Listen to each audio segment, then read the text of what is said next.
नमस्कार। आज हम आपको बीएससी फर्स्ट ईयर में आर्टिफिशियल पार्थोजेनेसिस के बारे में विस्तार से चर्चा करेंगे और इससे पहले डिप्लॉयड पार्थोजेनेसिस और टोटल पार्थोजेनेसिस के बारे में विस्तार से हम चर्चा कर चुके हैं और पार्थोजेनेसिस का ये लास्ट टॉपिक है। इसके बाद में नया टॉपिक शुरू करेंगे। आर्टिफिशियल पार्थोजेनेसिस में सामान्यतः कई प्राणियों में तो प्रत्येक एक या लैंगिक पीढ़ियों का अंतराल में या अंतराल से अभिषेक जनन द्वारा प्रजनन होता है। यह अनिषेक जनन उनके जीवन चक्र का नियमित तथा स्थापित प्रकार के प्रजनन का तरीका है। कई प्राणियों में वह कारकों के प्रभाव द्वारा अनिषेक जनन प्रेरित किया जा सकता है।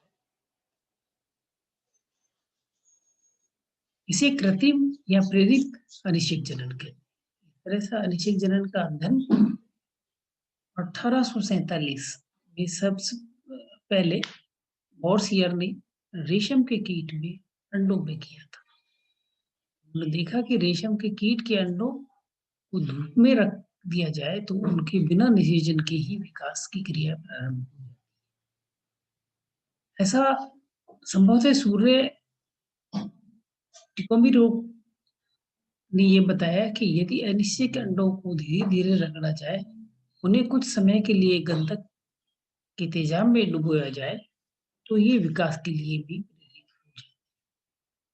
इस तरह से 1896 में हर्डविग ने सी अर्चिन के अंडों के बारे में यह बताया कि यदि इन अंडों का स्ट्रक्नीन के तनु घोल में डुबोकर जाए तो उनमें विकास की क्रिया प्रारंभ हो जाती है।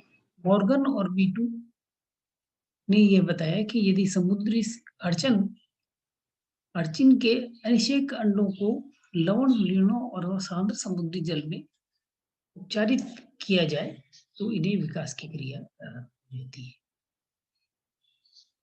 लोएब ने समुद्री अर्चिन के अनिषेक जनन अंडों को अधिक सांद्र विलयनों में हाइपरटोनिक सॉल्यूशन से उपचारित कर लार्वा तक विकसित करने की सफलता की। अब कई नई प्राणी समूहों में जैसे एनेलिड्स, मोलस्क, एम्फीबियंस, बर्ड्स, कई स्थितियों में भी कृत्रिम का अध्ययन किया जाता है। इनमें से विरले प्राणी ही परिपक्व अवस्था तक अधिकांश प्राणियों में अनिषेक जनन केवल अंडे ब्लास्टुला गैस्ट्रुला पाते हैं। मॉडर्न तथा ऑस्टिन ने 1954 में चूजों के अनिषेक जनन अंडों में 45 डिग्री की टेम्पर रखकर उनकी 4 सेल डिसीज करने में सफलता प्राप्त की थी। और ये पोलिगेरा ओनली फर्स्ट जनरेशन और डिप्लॉयड जनरेशन, ये आपको डायग्राम अलोक्सेरा पे अनिषेक जनन का एक सिंपल एग्जांपल दिया जा रहा है। कृत्रिम अनिषेक जनन को प्रेरित करने वाले उद्दीपन सामान्य तो अंडों में शुक्राणु का प्रवेश ही उन्हें विकास के लिए प्रेरित करता है, परंतु कृत्रिम रूप से भी विभिन्न उत्पीड़न द्वारा अनिषेक जनन अंडों का विकास के लिए प्रेरित किया जाता है। उद्दीपन जो अंडों के बिना निषेचन के भी विकास के लिए प्रेरित कर सकते हैं उन्हें अनिषेक जनन कारक कहते हैं। ये भौतिक कारक जो निम्न प्रकार के हो सकते हैं: भौतिक, रसायन और उसके बाद में विकिरण उद्दीपन और लास्ट है शुक्राणु में प्रवेश द्वारा उद्दीपन। इस तरह से ये 4 उद्दीपन कार्य करते हैं। पार्थेनोजेनेसिस का महत्व है।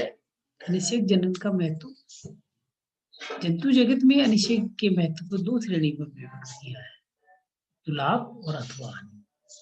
लाभ में जो अनिषेक जनन के लाभ हैं वो प्रजनन का तरीका, शीघ्र प्रजनन, उच्च गुणन का तरीका, बहुगुणित पीड़ितों की स्थापना, जीन्स के लाभकारी संयोजकों को बढ़ावा, जीन्स के हानिकारक संयोजकों को विलोपन, समष्टि में विभिन्नताओं का विलोपन, संकरण में संबंध, निर्धारित लिंग निर्धारित में गुणसूत्री सिद्धांत का प्रभाव, नाम और अनिश्चित जनन में मैथुन की क्रिया की आवश्यकता नहीं है। ये इनके लाभ हैं। हानि में आपको अनिश्चित जनन में हानि में 2 हानि आपको आप बता रहे हैं।